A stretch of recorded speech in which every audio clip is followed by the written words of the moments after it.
Halo,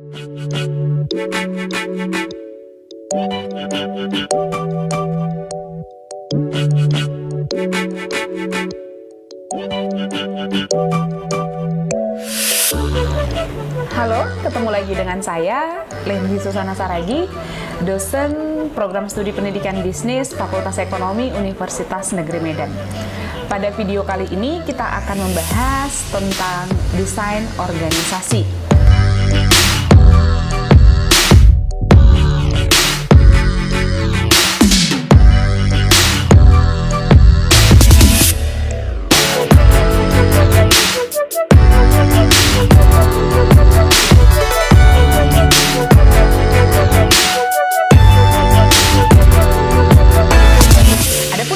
Bahas dalam materi kali ini yaitu tentang organisasi sebagai sistem terbuka, organisasi sebagai pemrosesan informasi, teori organisasi, dan organisasi pembelajaran.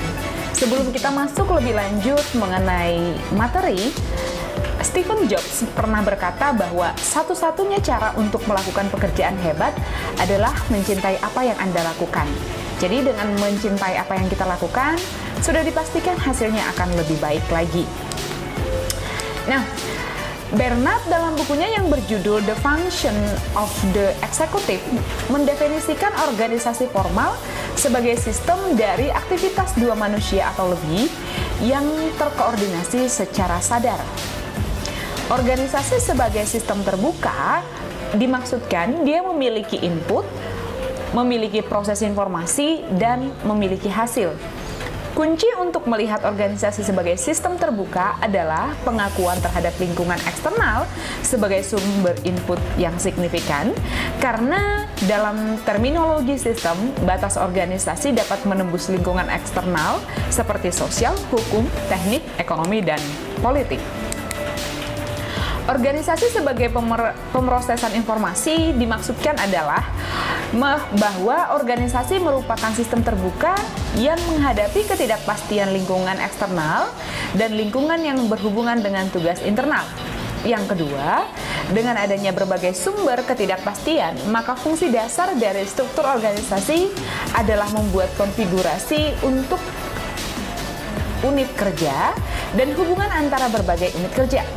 Yang ketiga, pendekatan pemrosesan informasi berhubungan dengan pentingnya subunit atau berbagai departemen di organisasi. Model kontingensi berhubungan dengan bagaimana desain organisasi sesuai dengan lingkungan internal dan eksternal serta globalisasi. Pendekatannya lebih ke fokus pada kelompok ataupun populasi organisasi daripada kepada individunya. Keefektifan model ini yaitu organisasi ditunjuk oleh organisasi yang bertahan. Lingkungan menjadi pemeran utama ataupun pemeran penentu dalam model kontingensi, dan kapasitas lingkungan terbatas.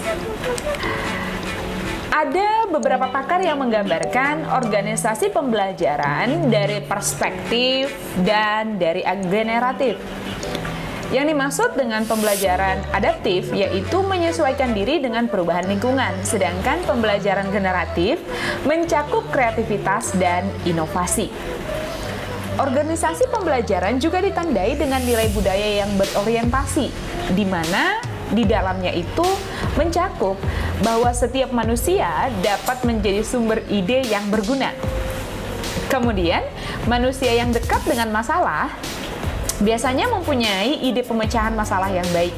Jadi, jangan pernah takut terhadap masalah yang ada, karena dengan masalah itu kita akan memiliki insting dasar yang akan keluar untuk memecahkan masalah tersebut.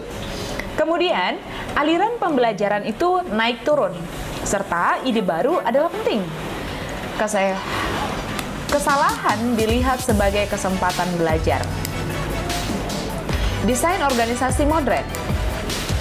Secara khusus, kebutuhan terhadap fleksibilitas, kemampuan untuk menyesuaikan diri dan perubahan, kreativitas, pengetahuan, dan kemampuan mengatasi ketidakpastian lingkungan adalah tantangan terbesar yang dihadapi oleh sejumlah organisasi modern yang sedang berkembang. Pedoman desain organisasi horizontal menurut Ostov yaitu orientasi menjalankan proses, bukan tugas. Tim digunakan untuk mengelola. Hierarki dibuat rata, pelanggan mengendalikan performa, hubungan pelanggan dan pemasok dimaksimalkan. Dan yang terakhir adalah semua karyawan mendapat informasi penuh yang dilatih. Yang terakhir kita akan membahas mengenai desain jaringan.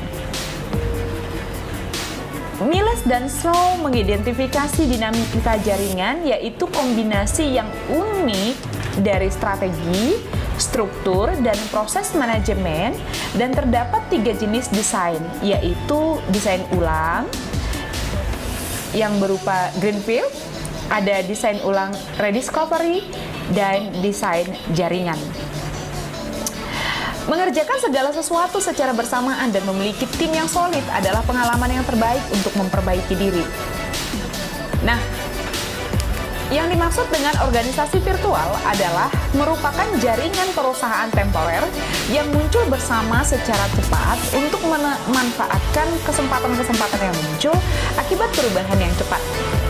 Hal ini bisa dilakukan dengan adanya kemajuan teknologi, opportunisme, adanya jaringan tanpa batas, adanya saling percaya, serta keunggulan dari masing-masing.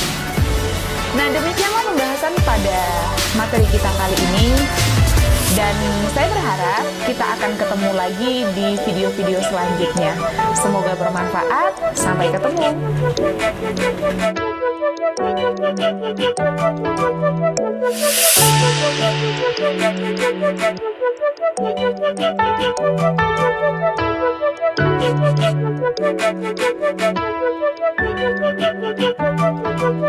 Thank you.